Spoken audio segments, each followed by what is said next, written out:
आपल्यासोबत भाजप आमदार शंकर जगताप आहेत। एकूण त्यांनी एक तारांकित प्रश्न उपस्थित केलेला होता।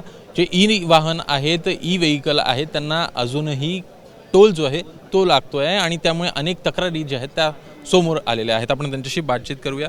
तुम्हाला काय अनुभव आला नेमका की एकूण या संदर्भात टोल संदर्भात तुमचाही अनुभव आहे?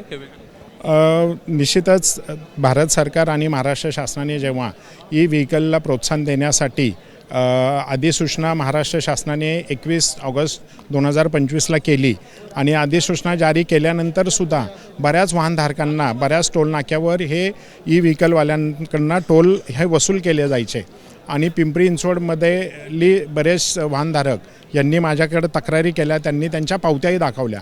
मग त्या अनुषंगाने आज तारांकित प्रश्न केला होता आणि त्या प्रश्नाला माननीय नगरविकास मंत्र्यांनी समर्पक उत्तर न मिळाल्यामुळे मग स्वतः अध्यक्ष राहुल नार्वेकरांनी इंटरव्हेन केलं आणि त्यांनी सांगितले, त्यांनी निर्देश दिले, जर आपण अधिसूचना जारी केली आहे तर टेक्निकल गोष्टींना जर तुम्हाला वेळ लागत असेल, ती टोल माफी करायला वेळ लागत असेल तर तोपर्यंत आत्ता जे काही तुम्ही टोल वसूल केलेले आहेत ते परत तुम्ही नागरिकांना देण्यात यावे असे निर्देश आजच्या या तारांकित प्रश्नाला माननीय अध्यक्ष राहुलजी नार्वेकर यांनी सरकारला दिलेले आहेत। म्हणजे याचा अर्थ जेव्हापासून अधिसूचना जी जारी झाली असेल त्यानंतरचे ज्यांनी पैसे भरले त्यांना परत मिळणार? 100% परत मिळणार आणि त्याच हिशोबाने म्हणजे त्याच उद्देशाने माननीय राहुलजी नार्वेकरांनी सांगितलेलं आहे की ज्या वाहनधारकांनी ई व्हेकलवाल्यांनी जे टोल भरलेले आहेत त्याच्या रिसीट आपण शासनाकडे जमा कराव्यात। निश्चितच त्यांना किंवा त्यांच्या टॅगवर ही रक्कम पुन्हा डेबिट होईल।